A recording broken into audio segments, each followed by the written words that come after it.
puro rosa. Usted lo atormentaba. Místesis, ¿qué vas a hacer, Místesis? ¡Cuidado! ¡Arriesgando de más! 24 horas con Jacobo.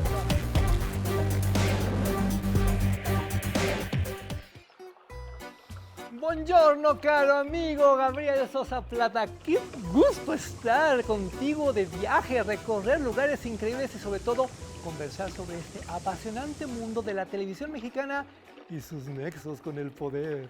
Mi querido Álvaro Cueva, amigo, igualmente contigo siempre acabo agotado de tanto recorrer el mundo, pero me llevo tantos aprendizajes. Es que nos la pasamos bien, ¿a poco no? Es cierto. Dime, Gabriel, ¿con quién si no conmigo puedes viajar, por ejemplo, aquí a Italia y respirar su ambiente, su esplendor, No, pues sí, con nadie. Pero ahora explícame, Álvaro, ¿qué estamos haciendo aquí?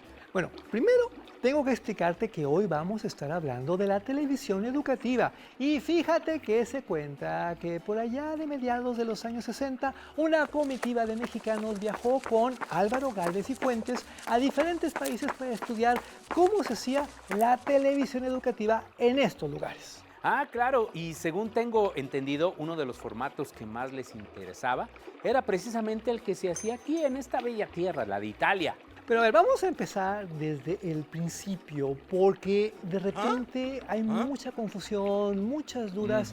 ¿De qué hablamos cuando hablamos de televisión educativa, Gabriel? Pues hablamos de la extensión de las aulas a los medios de comunicación. Primero la radio, donde México también hizo un gran aporte, y después en la televisión. Tuvimos el nacimiento de Canal 11, ¿no? En 1959. A mí me llena mucho de orgullo decir que México fue el primer país de toda Iberoamérica en proponer esto, en implementar esto, y lo hizo muy bien. Hay que tratar de sensibilizarnos sobre lo que ocurría en aquel entonces. Tal vez hoy sea muy común tomar clases a distancia. ¡Ojo! Años 50, tecnología, bueno, blanco y negro, todo esto, y de repente que tú pudieras estudiar a través de la pantalla, a través de la televisión, sí era poco menos que un milagro, ¿eh? La verdad es que era maravilloso, porque lo que se buscaba era no solo efectivamente extender las clases, sino fortalecer la cultura de la sociedad. Y esto también se avanzó muchísimo con la creación de estas direcciones de televisión educativa dentro de la Secretaría de Educación Pública a fines de los años, justamente los fines de los años 60. Álvaro Gálvez y Fuentes, Agustín Yáñez como secretario de Educación Pública. En fin, y México fue punta de lanza, como bien dices, en este terreno. Hay mucho que decir, mira.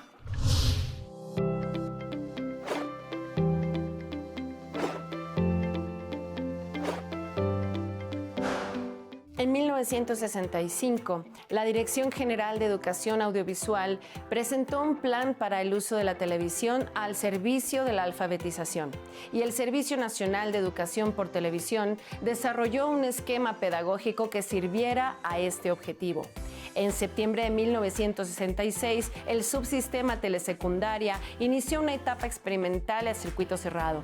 Esta etapa duró aproximadamente 2 años y atendió a 83 alumnos de primero de secundaria. Álvaro Gálvez y Fuentes, como titular de la DGEA, hizo un viaje por Estados Unidos, Japón, Francia, Italia, Inglaterra y Alemania para estudiar cómo funcionaba en estos países la enseñanza por televisión.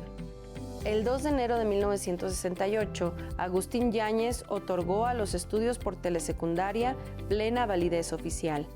El 21 de enero de ese mismo año, iniciaron oficialmente los cursos de telesecundaria transmitidos por circuito abierto en 7 entidades federativas: Distrito Federal, Veracruz, Morelos, Tlaxcala, Puebla, Oaxaca y Estado de México, con un total de 6,569 alumnos en primer grado y 304 maestros coordinadores.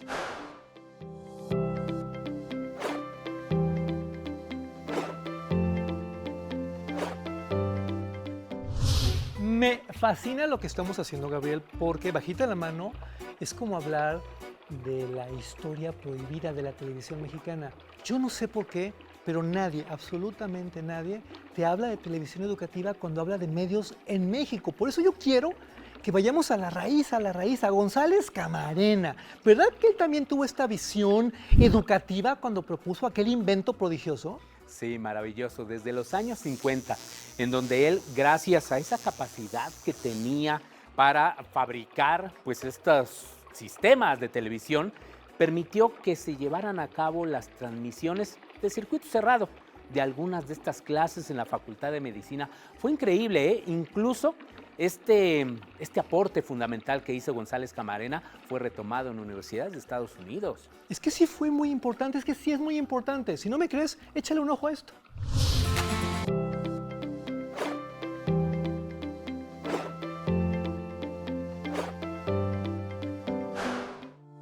Guillermo González Camarena realizó el 15 de noviembre de 1948 la primera transmisión por televisión a blanco y negro de 2 operaciones quirúrgicas, y se trató de una cirugía de una úlcera gastroyeyunal y otra de una úlcera gastroduodenal. Esta fue la primera vez que se empleó la televisión para fines educativos en México y en la América Latina. Fue tal el impacto de este ejercicio de transmisión llevado a cabo por González Camarena que el director de la Escuela Nacional de Medicina propuso que se usara un equipo de televisión para la enseñanza. En 1948 se crearon el Departamento de Enseñanza Audiovisual, la DEAV, y el Departamento de Ayudas Audiovisuales. Ambos departamentos dependían de la Secretaría de Educación Pública. En 1951 se creó la Dirección General de Educación Audiovisual, la DGEA, una dirección de la Secretaría de Educación Pública que se dedicaba a producir, adquirir y distribuir materiales educativos, principalmente de radio y televisión. La DGEA organizó 6 centros estatales de enseñanza audiovisual, ofreciendo cursos de adiestramiento en la enseñanza primaria, y fundó la Escuela de Enseñanza Audiovisual. Entre 1950 y 1951, en la Escuela Nacional de Medicina, los directivos solicitaron al ingeniero González Camarena un proyecto para la instalación de un sistema de televisión a color en la escuela que les permitiera impartir clases a un mayor número de estudiantes. Este sistema tuvo un costo de 144,000 pesos. Las primeras pruebas de TV a colores se llevaron a cabo el 11 de octubre de 1951 en la Escuela Nacional de Medicina. En 1959, el Instituto Politécnico Nacional estableció el Canal 11, el primer canal abierto en televisión VHF de carácter educativo y cultural en Latinoamérica. La XEIPN inició sus transmisiones desde un estudio semiprofesional en el casco de Santo Tomás el 15 de diciembre de 1958.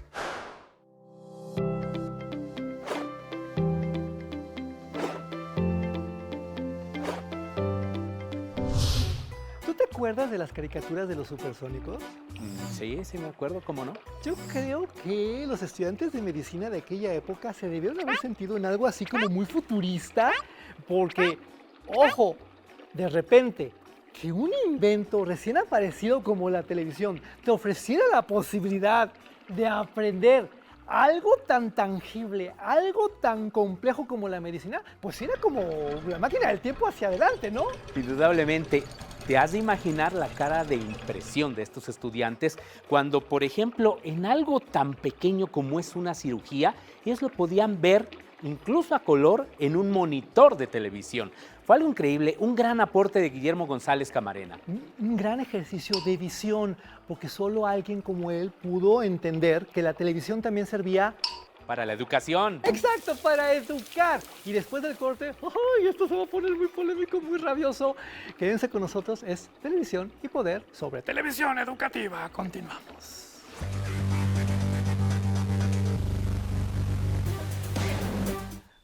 Ay, Álvaro, no te digo. Oye, contigo vamos de una ciudad cosmopolita a quién sabe dónde. Oye, pero qué bonita vista tenemos. Espérame tantito que la subida estuvo algo pesada, ¿eh? Y hay que bajarla. Lo bueno es que de bajada hasta las calabazas ruedan. Oye, pero insisto, qué buena vista, caray. Lo malo que si para llegar hasta aquí está bien canijo y a ver. ¿Cuántos lugares como este no hay en nuestro país, mi querido amigo Gabriel Sosa Plata? ¿Cuántos? ¿Ya recuperaste el aliento?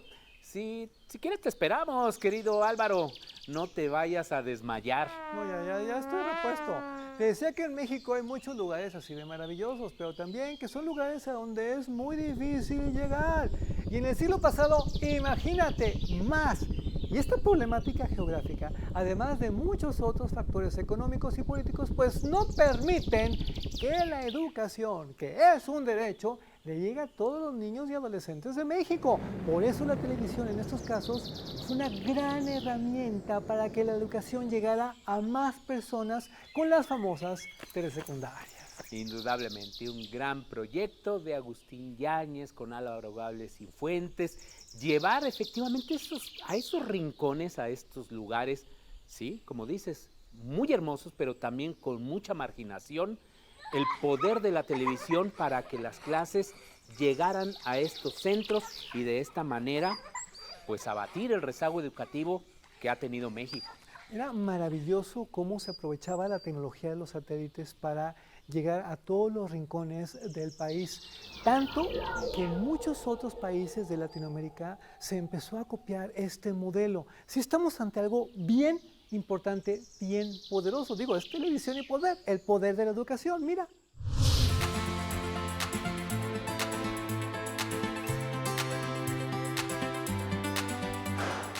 El Canal 11 fue uno de los primeros proyectos de televisión educativa impulsados por el gobierno. Se creó para difundir mensajes informativos y culturales para la población. El 2 de marzo de 1959, desde un pequeño estudio con cámaras de circuito cerrado, inició su transmisión oficial el Canal 11. El Instituto Politécnico Nacional fue la primera televisora cultural y educativa de América Latina. Canal 11 empezó sus transmisiones desde un pequeño estudio en el casco de Santo Tomás de la Ciudad de México, con cámaras de circuito cerrado. En un principio, su señal llegaba a unas cuantas colonias de la Ciudad de México. Para que pudiera verse, se regalaron e instalaron en los domicilios pequeñas antenas creadas por los técnicos de la televisora y estudiantes del Politécnico. En un principio, el canal solo tenía 2 horas diarias por la mañana. Conforme avanzaron los meses y se afianzó el proyecto, empezó a transmitir 2 horas más por la tarde.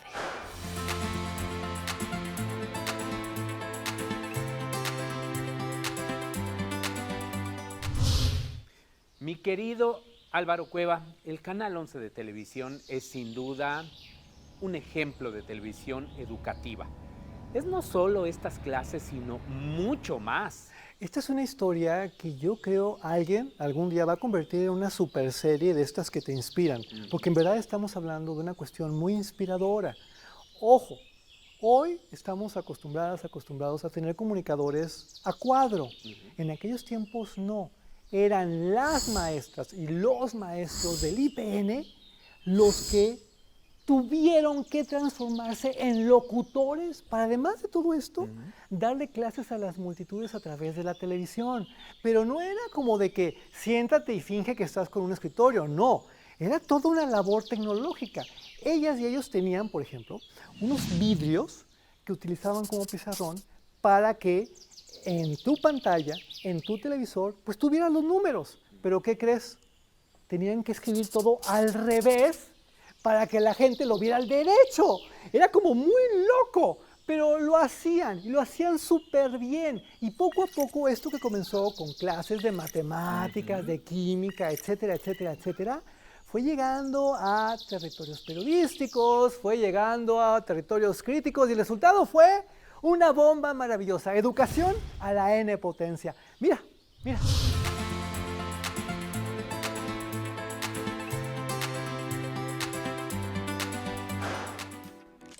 El primer programa que se transmitió en Canal 11 fue una clase de matemáticas que impartió el ingeniero Vianney Vergara. Dentro de la programación se incluyeron cursos de inglés, francés y ciencias sociales con el interés de generar valor educativo en la televisión pública mexicana. Los primeros programas de El 11 fueron programas con contenido artístico, musical, literario y científico que se producían con apoyo de distintas instituciones gubernamentales y privadas. En los años 60, El 11 contó con figuras importantes como Brígida Alexander, Mico Villa, José Luis Ibáñez, Juan José Gurrola, Carmen Montejo, Lorenzo de Rodas y Carlos Ancira, y poco a poco fue reestructurando su programación. El 11 empezó a transmitir a color en los años 70. En los años 80 ya tenía 4 estudios de grabación. En la década de los 90, el Canal 11 renovó su equipo y esto le permitió producir nuevas series y contenido.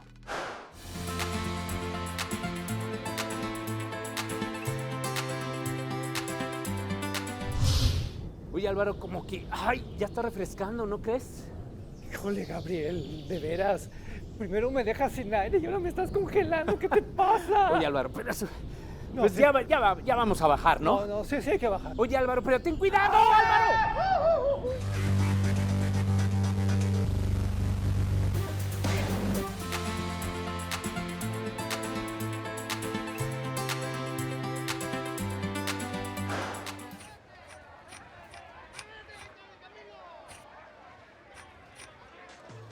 En sus inicios, la señal de Canal 11 solo era recibida por un número reducido de hogares que estaban alrededor del casco de Santo Tomás. Los técnicos del Politécnico idearon una antena pequeña que se instalaba en los televisores domésticos para que más personas pudieran recibir la señal. A pesar de que el número de televidentes en sus inicios era muy bajo, debido a sus limitaciones técnicas, el Instituto Nacional de Bellas Artes y el Instituto Nacional de Antropología e Historia se involucraron activamente en el contenido de los programas, haciendo interesantes aportaciones en música, literatura, antropología, historia y ciencias humanas. En 1962 se celebró el Año de Lope de Vega, con motivo del 4º centenario de su natalicio. Se convocó a un concurso amateur de teatro y se televisaron alrededor de 18 comedias del dramaturgo español. Como fruto de esta celebración, los grupos premiados montaron en 1963 obras clásicas de Miguel de Cervantes, Juan Ruiz de Alarcón y Benito Pérez Galdós, entre otros. Al año siguiente se celebró el año de William Shakespeare y se escenificaron en televisión sus obras más importantes. En esta celebración participaron directores profesionales como José Luis Ibáñez, Mico Villa, Juan José Gurrola, Eber Darien y Rivas Gorif. Este nuevo concepto de televisión cultural y educativa en México permitió que se celebraran más adelante el 7º centenario del natalicio de Dante Alighieri, el 2º centenario del natalicio de Morelos y el 1er centenario luctuoso de Andrés Bello. Se transmitieron programas especiales que abordaron sus vidas y obras. También empezaron a grabarse y emitirse varias series sobre teatro clásico y contemporáneo, música clásica y folclórica, ballet, orientación vocacional, economía, filosofía, literatura, medicina, ciencias sociales y otras disciplinas. En 1969, el canal firmó un convenio con el Instituto Nacional de Bellas Artes, autorizando la transmisión en vivo de sus eventos más importantes. Ese mismo año, el gobierno mexicano emite un decreto que formaliza la función social y educativa del Canal 11. Establece como responsable de sus contenidos a la Secretaría de Educación Pública, cede la operación técnica de la frecuencia a la Secretaría de Comunicaciones y Transportes para aumentar su cobertura y ordena destinar a la emisora mayores recursos para equipos e instalaciones. Este decreto acrecentó el número y la calidad de sus producciones. En los años siguientes, el canal incluyó un sistema de noticiarios y adquirió programas de origen europeo.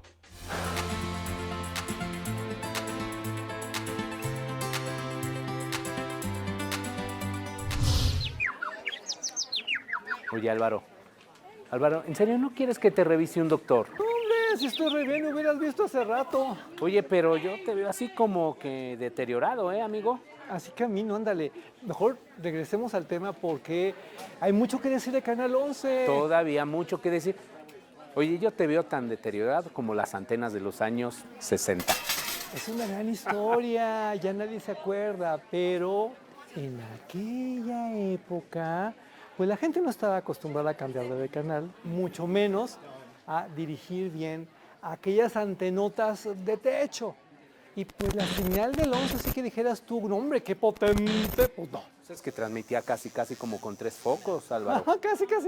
El punto es que ellos generosamente se dieron a la tarea de repartir antenas, dar antenas para que la gente pudiera sintonizarlos. Y así fue como poco a poco se fue formando una audiencia y al final, bueno, la gente no solo se volvió experta en temas educativos del Instituto Politécnico Nacional, se volvió experta en poner antenas. Son expertos, expertos, vos. Oye, me recordó mucho cuando entró la FM, la radio FM, que se empezaron a regalar receptores, ¿no? En este caso eran antenas de recepción para ver el 11. La historia se repite, como no queriendo la cosa. Y esto con el paso de los años fue cambiando, se fue volviendo muy entrañable. Llegó un punto en que la gente tenía antenas de conejo en sus legendarios televisores portátiles súper sofisticados. Bueno, ya de transistores. Y ahí fue como el 11 se integró a los hogares de nuestra nación, no solo como una señal netamente educativa, no, como una señal plural que ofrecía también contenidos culturales, que tenía cosas muy buenas para niños, que le daba la oportunidad de opinar a periodistas que no tenían acceso en otros lugares, construyendo una leyenda que hasta el día de hoy es muy rica. Mira. Prevalece, veamos.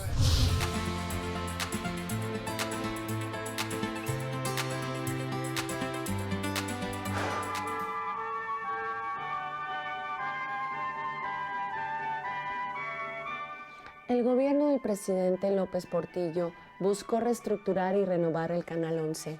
En febrero de 1978 instaló un nuevo transmisor y corrigió la orientación de su antena instalada en el Cerro del Chiquihuite, ampliando su cobertura y mejorando su señal. Durante este año se establecieron horarios permanentes de transmisión matutina, vespertina y nocturna. Se transmitían 16 horas continuas y el Centro para el Estudio de Medios y Procedimientos Avanzados de la Educación comenzó a transmitir su plan de bachillerato abierto. Los programas de la CENPAE ya se habían transmitido en una emisora regiomontana, pero el Canal 11 es el primer medio de comunicación que los difundió completos. Estos programas fueron el primer esfuerzo pedagógico de investigación creado para facilitar y apoyar la educación de amplios sectores de la población mediante la televisión. En materia de información, Manuel Buendía llegó a decir que en el Canal 11 se estaba realizando el mejor periodismo de Estado. Su programa de análisis y reportaje, Del Hecho al Dicho, obtuvo el Premio Nacional de Periodismo en 1978. El programa Luis Suárez, Siempre en el 11, duró 17 años al aire.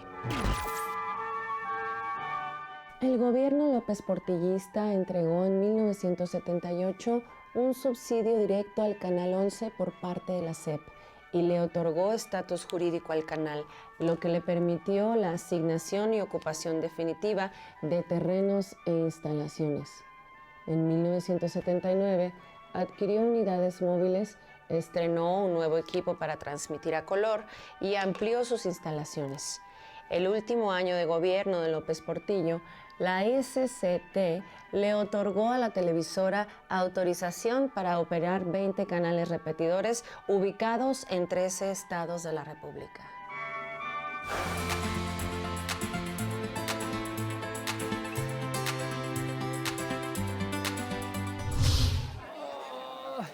Oye, Gabriel, ¿y cuál es tu programa favorito del 11 de aquellos primeros años? Oye, ¿no quieres ir antes al doctor? No, hablemos de esto. Creo que ya es se nos importante. acaba el tiempo. No, es no, cierto. venga. No. Digo, a mí, por ejemplo, me gustan mucho los noticiarios. Desde entonces desde los años 70, 80, mis hermanos mayores me decían, hay que ver los noticiarios de los, porque es la alternativa que tenemos de la televisión comercial.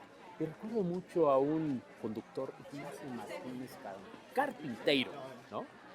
Realmente un personaje destacado también en la historia de la televisión. Y en la parte musical me encantaba ver a Luis Carbajo en las noches con sus musicales. Cómo no, de los 50, 60, 70 hay mucho que decir porque esta historia es riquísima. Recordemos, no había un Canal 22. El gran canal cultural de México era el 11.